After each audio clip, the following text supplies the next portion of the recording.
l'Elimination Chamber, on va commencer sans plus tarder. Est-ce qu'on n'est pas sur même si c'est le début de l'année, le pire PLE de l'année?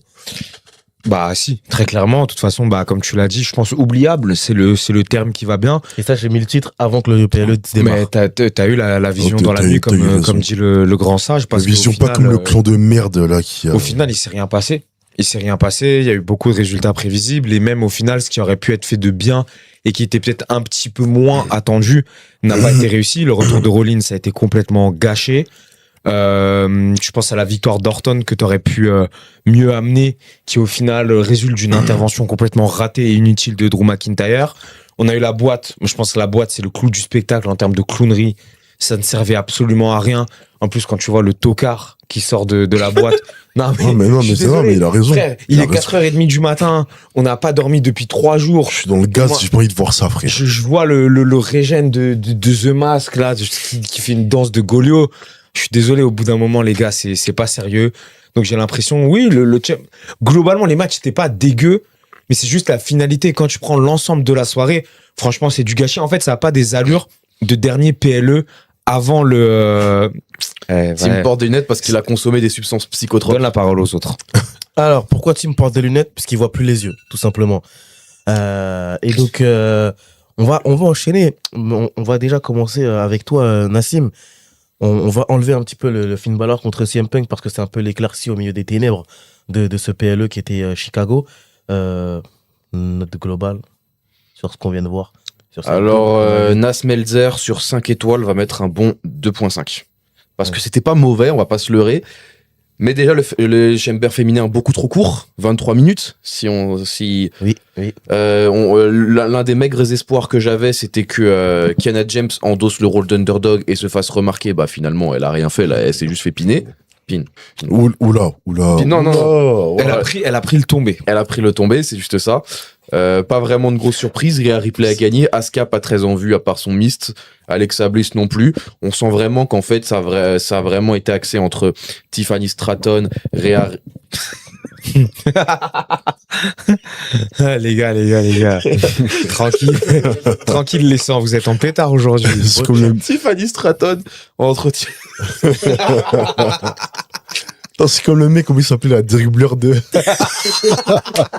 Du coup, la Ok.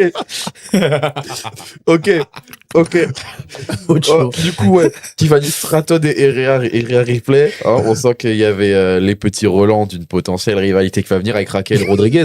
Parce que Raquel Rodriguez, c'est bien, elle a été en rivalité pendant très longtemps avec Madame Ripley. Bon, au final, c'est Rhea Ripley qui a gagné contre Jet Cargill.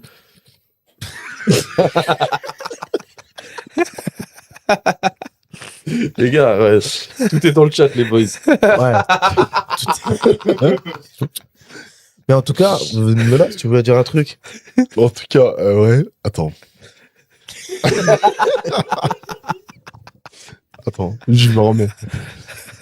En tout cas, ouais, le show il était pas nul. Parce qu'en vrai, je vais pas dire pire PLE de l'année, parce qu'on n'a pas encore vu la suite.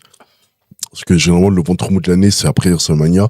Donc on attend de voir. Mais le PLE, son, il était oubliable. Raquel a fait une bonne perf. Qu'un James, elle a rien proposé. Il y avait qu'Alexa Bliss. Bon, elle a eu le spot, on va dire, marquant du match, mais le spot était pas ouf. Le match en soi était pas nul, mais il était pas non plus flamboyant. Donc ouais. Enfin, vite fait, je mélange du PLE pareil que Nassim, donc 2,5 sur 5. Finn Balor, CM Punk, j'ai pas pensé que c'était un bon match. C'est un match de weekly. Enfin, ouais, c'était un match de weekly. C'était, enfin, voilà, juste un match que tu peux voir quand t'allumes la télé un lundi soir, quoi. Après, le chamber masculin, il était pas fou aussi. C'est très très nul. Et franchement, il était pas fou. Seth Rollins, vraiment, tu penses quoi de ta carrière, gros? Il a juste fait, en fait, faut se dire que ce mec, il va avoir un match face à Logan Paul, parce que Bronson Reed est blessé, parce que Bron Breakker est blessé. Et parce que Théorie, ils en ont rien à foutre de lui. Et Théorie, on a rien à Théorie, foutre de ça n'a ce mec. rien dans la vision. Il va avoir un match face à un mec qui a intégré la vision quand lui n'était même pas encore présent. C'est vraiment terrible. Et le mec, en fait, il porte des cagoules actuellement parce qu'il s'est blessé dans un match d'exhibition face à Cody Rhodes. Ouais. Et c'est dramatique. Il rate le plus grand match de sa carrière pour une blessure à la con qu'il aurait pu éviter. Justement, on a aussi un Logan Paul qui a éliminé 3 personnes dans l'Elimination Ça, c'est Chamber. n'importe quoi. Tu donnes une perf all time à un tocard, moi je suis désolé. C'est n'importe quoi. AJ Lee contre Becky Lynch, le match, il pue la merde. AJ Lee a Lee, fait taper Becky Lynch. les gens hip-hop pour AJ Lee, depuis son retour, ils sont contents, alors que le retour était éclaté. Les promos, elles sont nulles. Les contenus du match, ils sont mauvais. Vraiment, il y a rien de bon à tirer depuis son retour. La meuf, depuis son retour, elle est apparue que 2 fois. Elle a apparu au War Games et elle a apparu pour le match WrestleMania Goria. Gros. Non, dosé. Wesh, là, c'est. Non. C'est pas possible. Et du coup, je continue. Elle a eu que 2 apparitions qui étaient nulles à WrestleMania Goria et à War Games. Et vraiment, à part ça, les apparitions étaient mauvaises. Elle a gagné un titre, il n'y a eu rien de bon à tirer. On sait pas. En fait, elle a eu le titre. Le moment était marquant, les gens ont pop. Et qu'est-ce qu'elle a donné ensuite? Ça a donné, rien de bon, en fait. Et on s'attend à rien. C'est comme ça, quoi. On va manger notre merde et les gens vont applaudir jusqu'à WrestleMania. Puis Monsieur Tim, ton avis sur le PLE dans sa globalité. J'ai envie de te dire, heureusement qu'il y avait le chamber féminin, même si au final, la durée du match peut laisser à désirer, peut poser certaines questions. Honnêtement, c'est le match qui m'a le plus plu. Becky Lynch, AJ Lee, j'ai essayé d'être un petit peu, optimiste et enthousiaste par rapport à la rencontre, mais j'ai vite déchanté. Le combat entre Balor et Punk n'avait aucunement des allures de PLE. Il avait pas de saveur. Globalement, quand tu regardes la soirée, tu te dis pas c'est le dernier PLE avant WrestleMania. Tu te dis pas c'est la dernière étape avant le show le plus important de l'année. Et ça, c'est dérangeant. Alors qu'il y a 10 ans, t'avais toujours un match pour le titre. Et ça te donne vraiment l'image, la gueule de la route de WrestleMania. C'est terrible. La route, là, elle est cabossée. Ils ont pas fait le revêtement. Et c'est problématique parce que, bravo. La route, la route, vraiment, il y a des nids de poules partout. La route, non, c'est catastrophique. Et tu vois, même le chamber masculin, le mec le plus puissant du chamber masculin, c'est Logan Paul. C'est pas crédible. C'est dramatique. Juste heureusement, à la fin, le H is dead. Cody Rhodes n'a pas gagné. Mais Cody Rhodes va avoir une revanche face à McIntyre pour le titre la semaine prochaine. Alors que, justement, dans la rivalité, c'était indiqué. Cody Rhodes n'aura pas de revanche parce que dans la clause, c'était interdit. Mais il va avoir une revanche, on sait pas pourquoi. Donc, il va certainement gagner le titre et c'est n'importe quoi, mec. Après, t'as aussi Lee qui a remporté le titre intercontinental féminin pour avoir bien entendu une revanche à WrestleMania 42. T'as la victoire t'as la victoire surprenante de Randy Orton. Randy Orton, Dieu merci, il a gagné. Randy Orton qui a une victoire surprenante et qui va dans tous les cas être à WrestleMania 42 pour le match pour le titre de la WWE. Donc ça aussi à voir comment la rivalité sera construite dans les prochaines semaines. T'as eu un tweet de Roman Reigns bien salé qui a dit, je sais pas qui était le plus fatigué entre le public et le champion, mais vous inquiétez pas, dans un mois, on remet les pendules à l'heure, on remet la mosquée au milieu de la cité. Donc, voilà. Avant ce soir que Sidro continue, il y aurait des conséquences. Ah, du coup, ok, d'accord. Et il y aura Jacob Fatou. Oula, je comprends. De toute façon, SmackDown, moi, je suis washed. Franchement, SmackDown, c'est totalement washed. On va pas se forcer, vraiment. Donc, moi, je pense que, comme dit Sakon, il y aura peut-être un Fatal 4-Way entre Jacob Fatou, Cody Rhodes, Randy Orton et Drew McIntyre. Et on verra ce que ça va donner par rapport à ce PLE-là. C'est un Fatal 4-Way, en fait, Cody Rhodes va gagner. Les gens, en fait, ils sont contre Cody Rhodes. En fait, ils s'alarment pas. Cody Rhodes, depuis son retour, il a fait 3 main events de WrestleMania. Il a déjà remporté le titre 2 fois. Il a battu les plus grandes entreprises. Il a battu des noms dominants. Il a battu Roman Reigns. Il a battu John Cena. Il a battu Randy Orton, Gunther, Brock Lesnar. Les gens ne s'alarment pas. Il a un meilleur booking que John Cena quand il était à l'époque Super Cena. Et les gens s'en plaignent pas. Les gens, ils râlent sur Roman Reigns quand il gagnait des opportunités à l'ancienne que dans Big Dog. Mais Cody Rhodes, personne ne dit rien. 4 main events, s'il le fait. Personne ne dit rien. Déjà 4, alors qu'il a le même traitement qu'avait Super Cena à l'époque. Et Super Cena, tout le monde crachait dessus, mais Cody Rhodes, personne ne dit rien. Il y a un double standard et c'est tout le temps comme ça, en fait. Justement, si Monsieur Nas, Randy Orton 4 main events, bientôt 5. Ouais, voilà. 4 main events pour Monsieur Cody Rhodes depuis qu'il est arrivé en 2022. Nas. Dis-moi. Randy Orton a remporté l'Elimination Chamber. Est-ce que c'est un bon choix? Quand même 46 piges, hein. On voit que la jeunesse n'est toujours pas la préoccupation principale du côté de Triple H. Après, évidemment, Randy Orton contre c'est ce petit Roland, on va dire Drew McIntyre, ça s'est déjà fait. Ça nous parle de la rivalité qui avait eu lieu entre les deux en 2020-2021. Ensuite, là, tu nous remets Cody Rhodes, évidemment, ils vont nous rabâcher la Legacy. Et il y a peut-être Jacob Fatou qui traîne, ça parle de lui dans le quoi. Bon, ça sera quelque chose de sympa. Et forcément, ça va attirer les foules parce que bon, les Américains Américains, ils aiment bien manger du caca, tu vois. Donc, ils vont être contents. Après, moi, Randy Orton, je suis désolé, ça a beau être un ancien, merci pour tout ce que t'as fait. C'est Mais bon, t'as 46 ans, prends ta frérot. prends ta retraite. Prends ta gros, c'est retraite, bon, mon frère. prends ta Toi-même, retraite, tu le frère. sais, toi-même, tu le dis que t'as mal au dos et tout. Prends ta retraite, on t'en C'est voudra bon, pas. va te taper avec Gunther, là, il t'étrangle, là, et puis terminé, frère. Ça y est. Non, mais ça y est, c'est bon.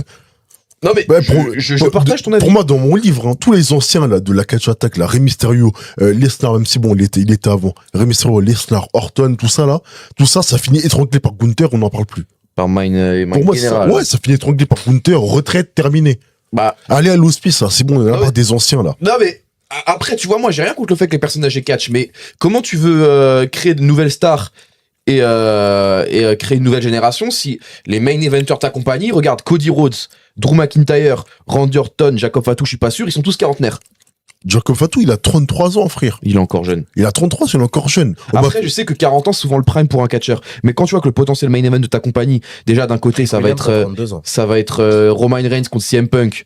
Les mecs, ils sont tous les deux quarantenaires. Ouais, mais sauf que Roman Reigns, il est dans la force de l'âge. Il peut encore catcher à Mais- un très haut niveau. Alors que CM Punk, au bout de 5 minutes, il est cramé, Ça, frère. CM Punk, par contre, tu vois que c'est chaud. CM C'est vrai Punk, qu'il avait l'air il a essoufflé, hein. CM Punk, depuis son retour, il a un run, il a un très bon run, il a affronté des très gros noms, il a justement au micro, mais Il a eu des très bons matchs aussi. mais il est cramé. Ouais, il est cuit. Bah ouais, il mais- est cramé, il est complètement cuit, mec. Moi, je m'en fous un peu de l'âge de la personne tant qu'il catche bien, mais après, ça envoie toujours un message aux jeunes générations quand même, tu vois. Après, bon, ils vont te mettre un Javon Emas de temps en temps dans un ou deux Javon matchs. Emas, c'est Evans, qui, pardon, Javon Evans de temps en temps. Redis son nom. Hein c'est qui Javon non, Evans? redis son nom. C'est qui c'est qui Javon Javon? Evans, Javon Evans. Voilà. Non, Son mais- vrai nom, Malaki Evans. Exactement. Jay Malaki. Non, mais en vrai, je suis d'accord qu'il faut mettre en avant les jeunes, tu vois. Genre en mode, t'as vu, faut pas que les anciens, tu sais, le temps de la main, tu sais, ils les accompagnent jusqu'au main event. Au bout d'un moment, ils sont grands, tu vois, ils doivent se propulser eux-mêmes. Mais d'un autre côté aussi, il y a des anciens, faut plus les mettre en avant. Randy Orton, avec tout le respect que j'ai pour lui, frère, il a 46 ans, tu le mets sur le titre mondial, pourquoi faire? Pour aller où? Parce que tu sais que dans un an, il sera plus là, frère. Cody Rhodes, Ils ont pareil. peur de mettre en avant les. Ouais, 5 balles, merci.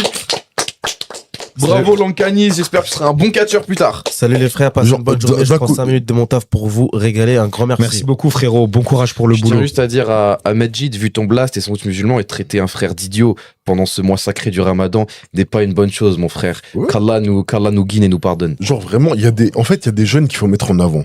Je suis que Mais au bout d'un moment, frère, on peut pas peu mettre tout le monde importe, en avant. Et je suis désolé, gros. Il y a des anciens qui sont vraiment anciens. Il faut juste arrêter. Wachel. Il faut juste arrêter, en fait. Genre, les Randy Orton, ça n'a aucun intérêt en fait, de ramener dans le course au titre. Ça n'a pas intérêt. Ouais, je sais pas si cette Rollins, on arrête de le mettre en avant, je sais pas. C'est trop ligne, ça a eu au bout d'un moment. Tes Là, gens, ils veulent plus être en avant. Le retour, il est dégueulasse. Pour l'instant, la perspective qu'on a, c'est un match contre Logan Paul à C'est trop ligne. WrestleMania. Qu'est-ce que tu penses de ta C'est carrière? catastrophique. Qu'est-ce que tu penses de ta carrière, mec? En Tu tout rates cas, des opportunités, des gros matchs parce que tu veux faire des spots marquants. Au final, ils sont pas marquants et tu te blesses. Trop de balles, va.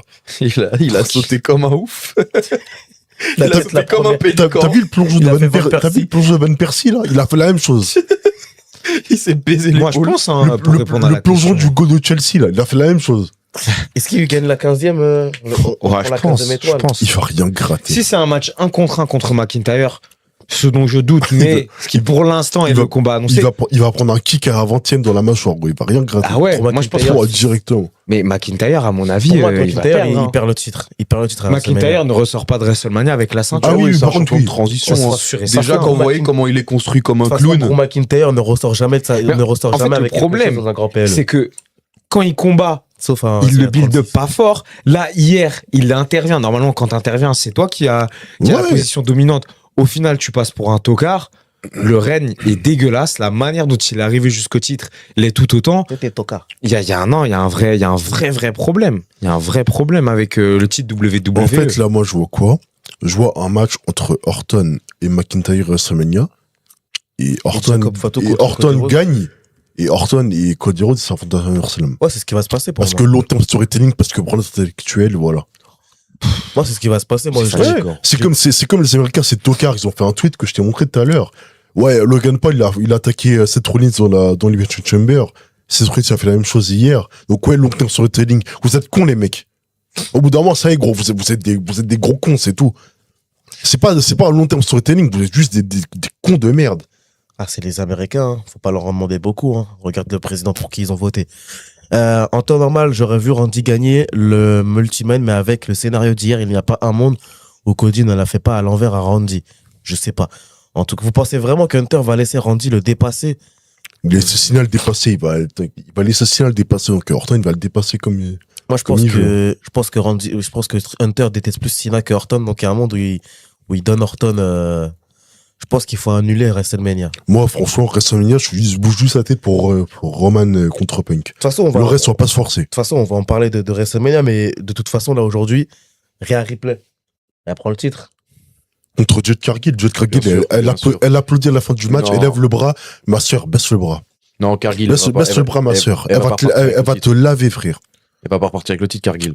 Déjà, je pense que ils voient à peu près comment ça se passe son règne, que c'est très très dur, qu'elle défend jamais, qu'elle a pas eu une once d'amélioration. Ok, elle est charismatique, ok, elle a de la prestance, mais ça suffit pas, je pense, pour. Mais en fait, le problème, gros, c'est que si tu veux t'améliorer, il faut te donner matière à t'améliorer. Mais elle catche pas. Comment tu veux qu'elle s'améliore si elle catche pas? Ah, mais après, Rhea Ripley. C'est comme si demain, je dis passe le bac, tu t'es pas entraîné. Tu vas faire comment? Tu passes le bac. Non, alors, Arrête de paniquer. Tu vas faire comment? Ouais, va conduire, à passer le permis. T'as jamais conduit de ta vie, tu sais même pas c'est quoi un embrayage. Tu fais comment? J'ai déjà conduit. Non, pour le coup, il sait pas ce que c'est un embrayage.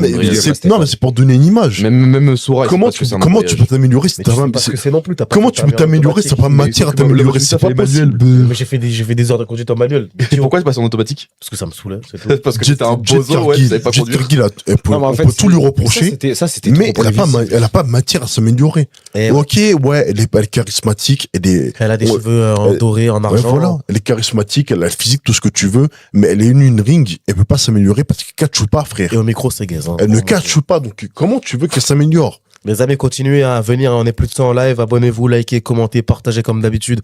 Abonnez-vous, un kick out, c'est la maison, tous les dimanches de midi à 14h chez Neora Studio.